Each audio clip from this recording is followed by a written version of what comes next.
ఈ వారం బాక్సాఫీస్ దగ్గర పెద్దగా పోటీ అయితే లేదు. ఇక 2, 3 సినిమాలు విడుదలైన అగ్ర హీరోలు నటించేవేమీ లేవు. విడుదలైన వాటిలో శ్రీ విష్ణు హీరోగా నటించిన 'సో ఓం భీమ్ బిష్' మూవీ అట్రాక్షన్ అని చెప్పొచ్చు. సామాజిక వర్గమనతో నవ్వించిన మరోసారి కామెడీని ఆశపెడుతూ ఈ సినిమా ప్రేక్షకుల ముందుకైతే తీసుకొచ్చాడు శ్రీ విష్ణు.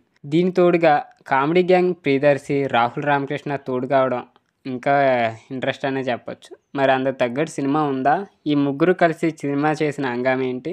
సో ఈరోజు వీడియోలో అయితే తెలుసుకుందాం. మూవీ స్టోరీ ఏంటి, రివ్యూ ఎలా ఉంది, మొత్తం అన్ని డీటెయిల్స్ టెక్నికల్ పరంగా, విజువల్ పరంగా మూవీ ఎలాగుందో తెలుసుకుందాం. సో మన కామెడీ మూవీస్ ఎవరైతే ఇష్టపడతారో మన ఛానల్ తప్పకుండా అయితే సబ్స్క్రైబ్ చేసుకోండి. వీడియోని లైక్ చేయడం మాత్రం మర్చిపోకండి అబ్బా. ఇక కథ విషయంలోకి వెళ్ళిపోతే, లెగసీ యూనివర్సిటీలో పిహెచ్డి విద్యార్థులు bang brothers Krish and Vinayak Gummadi, Maddy Relangi అంటే శ్రీ విష్ణు, ప్రియదర్శి, రాహుల్ రామకృష్ణ వీళ్ళు చేసే పనులు భరాయించలేక తక్కువ సమయంలోనే ముగ్గురికి డాక్టరేట్లు ఇచ్చి పంపించేస్తాడు కళాశాలలోని ప్రొఫెసర్. సో దాంతో భైరవపురం చేరుకుంటారు. యూనివర్సిటీ జీవితం లాగే ఆ ఊళ్ళో కూడా జల్సాగా బతకాలని నిర్ణయించుకొని సైంటిస్టులు అవతారం ఎత్తారు.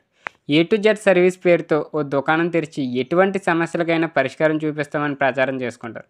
కానీ ఈ ముగ్గురు నిజమైన సైంటిస్టులు కాదని, ఊరి జనాలను బురిడి కొట్టిస్తారనే విషయం బయటపడుతుంది. దాంతో ఊరి సర్పంచ్ ఓ పరీక్ష అయితే పెడతాడు.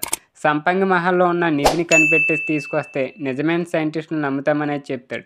దెయ్యం ఉన్న ఆ మహల్లోకి నిధి కోసం వెళ్ళాక ఈ బ్యాంగ్ బ్రదర్స్కి ఎలాంటి అనుభవాలు అయితే ఎదురయ్యాయి? ఇంతకీ ఆ మహల్లో ఉన్న సంపంగి దెయ్యం కథ ఏంటి? అసలు వాళ్ళ నిధిని తీసుకొచ్చారా? ఇంకా ఇలాంటి విషయాలన్నీ తెలియాలంటే ఈ మూవీ చూస్తే చాలా అంటే చాలా ఫన్నీగా అయితే ఉంటుంది. ఇక ఎలా ఉందంటే, నో లాజిక్ ఓన్లీ మ్యాజిక్ అంటూ చిన్న ట్యాగ్ లైన్తో అయితే లాజిక్తో సంబంధం లేకుండా కేవలం మ్యాజిక్ని నమ్ముకుని ఈ సినిమాని అయితే తీశారు. జాతిరత్నాల తరహాలో ముగ్గురు స్నేహితులు క్రేజీ ప్రయాణానికి హర్రర్ కామెడీతో కూడిన ఒక కాన్సెప్ట్ని జోడించి కథనైతే అల్లుకున్నాడు దర్శకుడు. ఇక దెయ్యాలు, ఆత్మలు అంటే నా కథల్లో లాజిక్స్ వెతకూడదు, దెయ్యం భయపెట్టిందా లేదా అనేదే చూడాలంతే. అసలు ఇలా ఎలా సాధ్యం అనే ప్రశ్న వేసుకుంటే ఆ కథ అక్కడితో ఆగిపోయినట్టే. లాజిక్స్ జోలికి వెళ్లకుండా క్యారెక్టర్స్తో ప్రయాణిస్తే మాత్రం బ్యాంగ్ బ్రదర్స్ అక్కడక్కడ కొన్ని నవ్వులను అయితే పెంచుతారు.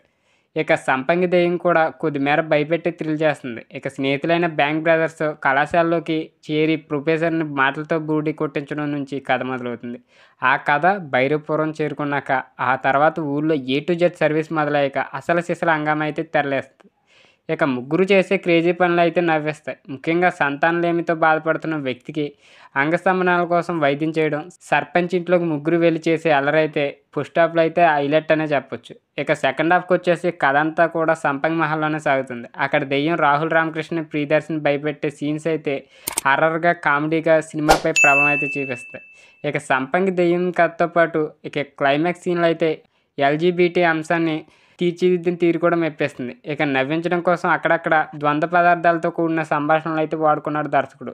ఇక శ్రీ విష్ణు, రాహుల్ రామకృష్ణ, ప్రియదర్శి టైమింగ్ వల్ల వన్ లైనర్స్ బాగా పేలాయి. స్టార్టింగ్లోను, సెకండ్ హాఫ్లోను దెయ్యంతో డేటింగ్ వంటి సీన్స్ అయితే అంతగా ప్రభావం చూపించాం. ట్రెజర్ హంట్ నేపథ్యం ఉన్న సీన్స్ అయితే సాదాసీదాగా అనిపిస్తాయి. ఇక కథ పరంగా ఆఖరిలో మెప్పించిన ఈ సినిమా కామెడీ పరంగా కొన్ని ఎపిసోడ్లు ప్రభావం అయితే చూపించింది. ఇక ఎవరెలా చేశారంటే, శ్రీ విష్ణు, రాహుల్ రామకృష్ణ, ప్రియదర్శి కలిసి పండించిన కామెడీ సినిమాకి మెయిన్ అట్రాక్షన్ అనే చెప్పొచ్చు. వీళ్ళ మధ్య టైమింగ్ అయితే చాలా సీన్స్కి అయితే బలంగా అయితే తీసుకొచ్చాయి. హీరోయిన్స్ విషయానికి వచ్చేస్తే ప్రీతం కుందన్, ఆయేషా ఖాన్ కథలో ప్రాధాన్యం తక్కువే. ఇక రచ్చ రవి, ఆదిత్య మేనన్, శ్రీకాంత్ అయ్యంగార్ పాత్రలో వాళ్ళ పరిధి మేరకు అయితే నటించారని చెప్పొచ్చు. ఇక టెక్నికల్ పరంగా కూడా సినిమా చాలా ఉన్నతంగా అయితే ఉంటుంది. కెమెరా, మ్యూజిక్, ఎడిటింగ్ ఇంకా మిగతా అన్ని వాళ్ళ పనితీరు అయితే చాలా బాగుంది. ఇక బంగ్లాలో దెయ్యం, తీరిన కోరిక తదితర అంశాలు పాతవే. ఆ పాత కథకి కొత్త ఆశయాన్ని మెలిపించడంలో దర్శకుడు సక్సెస్ అయ్యాడనే చెప్పొచ్చు. ఇక ఫైనల్గా చెప్పేది ఏంటంటే, ఈ మూవీకి మెయిన్ అట్రాక్షన్ ప్లస్ పాయింట్స్ వచ్చేసి కామెడీ, ఇంకా శ్రీ విష్ణు, ప్రియదర్శి, రాహుల్ రామకృష్ణ యాక్టింగ్, ఇక క్లైమాక్స్ సీన్స్.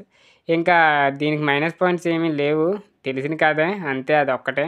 కామెడీగా చూడాలనుకున్న వాళ్ళైతే ఈ మూవీని చూడొచ్చు. ఈ మూవీని మీలో ఎంతమంది చూసారో కింద కామెంట్ రూపంలో తెలియజేయండి. వీడియో నచ్చితే తప్పకుండా లైక్ చేయండి. ఇలాంటి వీడియోస్ కోసం మన ఛానల్ తప్పకుండా సబ్స్క్రైబ్ చేసుకోండి.